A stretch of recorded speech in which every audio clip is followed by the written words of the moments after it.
one could argue that polyamory is already legalized and protected under the Constitution because of our equality, gender equality, and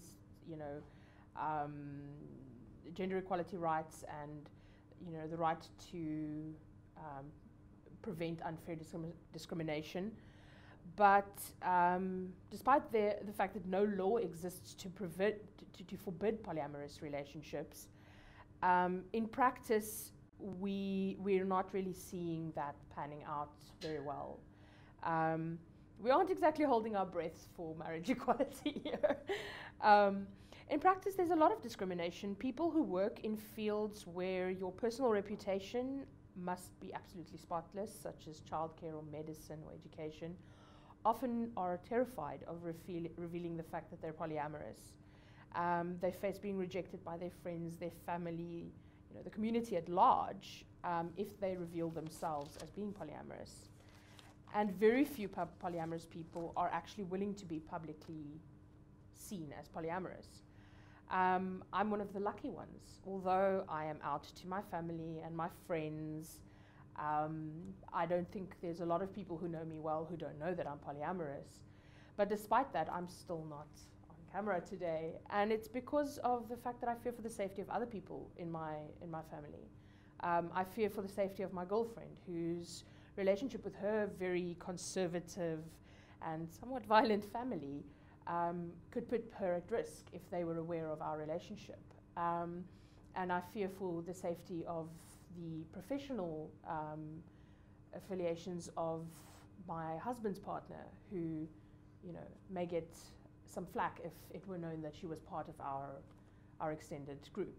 So that's basically the reason why I'm anonymous. We actually would love to see more legislation just working towards greater non-discrimination. It protects us from being fired, being victimized, actually having the right to raise our children, even if we are found to be polyamorous, and measures that would give us legal recourse if somebody actually does abuse us or discriminate against us in some way. Those would really be very important for us, as those things are for any, minority group. Mostly we just want to live and let live. So having a protection that would allow us to do that would be really, really great. We're realistic about the fact that society is still very prejudiced, and people have very strong feelings about marriage. And honestly, we have less of a intense need for marriage equality. In many of the people who are polyamorous, in fact, sort of view marriage as a unnecessary thing. They think that it's a an institution that's failing or something like that. So many people aren't that overly concerned about gaining marriage equality. But what I think many of us do want to see is that we have greater security for people in relationships that are non-standard.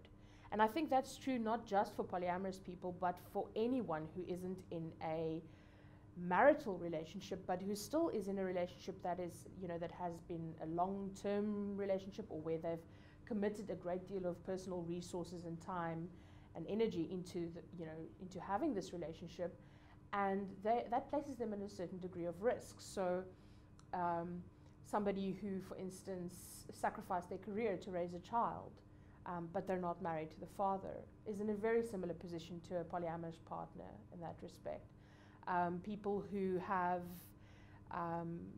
illnesses that might end them up in a hospital bed one day, and being concerned that the person that the hospital will call will be their estranged parent whom they hate, rather than the girlfriend they've been living with for 4 years. Those are the kind of things that I think both polyamorous and non-polyamorous people struggle with.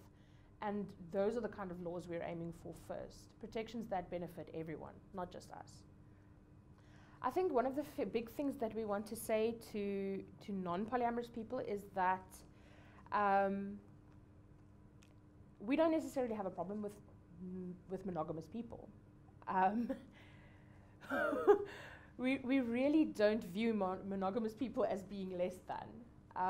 You will obviously, occasionally, you will find a few what I would call militant polyamorists who will tell you that something is wrong with monogamy and monogamy is evil.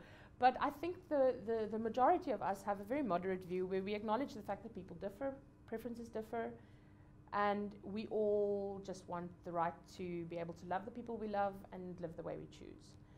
And so as an ally, anyone who comes to us with, an agenda that's focused on any kind of, equality, gender, race, any kind of minority respect, those are the same kind of allies that we need in the polyamorous community. The same people that you see marching alongside gay people are the people you need alongside poly people.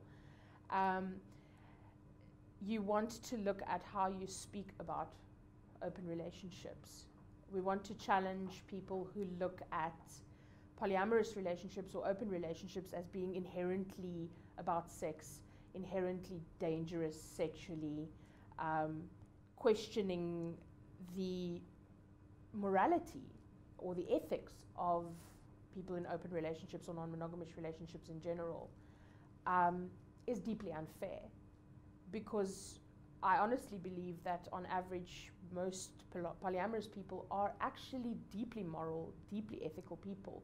It's the reason why we choose ethical non-monogamy as opposed to just slinking about behind our partner's back, which we all know a very large proportion of monogamous people do.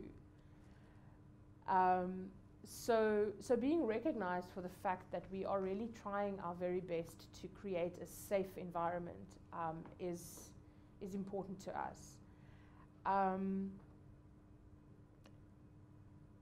Having people speak up for us would be great. Having a monogamous person who overhears a conversation about open relationships actually pipe up and say, I heard this thing the other day, or I saw this thing the other day, and this is what I feel. Because we don't always have the freedom to speak our minds on this topic, precisely because sometimes doing that would mean us outing ourselves.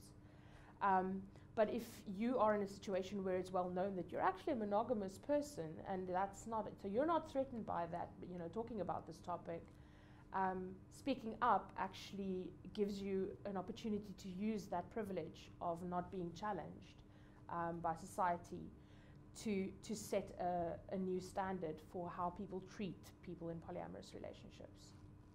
If someone is looking for more information about the polyamorous community, we usually refer them to our umbrella website, polyamory.co.za.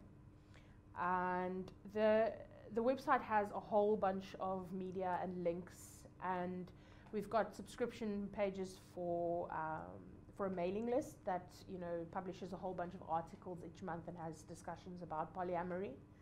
We have monthly meetings in Johannesburg, Durban, and Cape Town, where people can come and join us in person.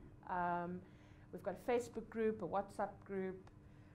So there's a lot of ways that people can get in touch with the existing polyamorous community in South Africa. There are other resources for polyamorous people. If you're looking to find people to date, a good website to start with is okcupid.com. And anybody really looking for a non-monogamous relationship, but not specifically a polyamorous one, could look at various different websites, Znights, column.co.za, fetlife.com. There's a whole range of those kinds of websites out there. There's even clubs that serve the non-monogamous community. There's one in Joburg called Club Rome. So there are actually places people can go to meet other people who would like to have open relationships. Usually just a Google search away. So that would be where I would start, is just looking for resources online.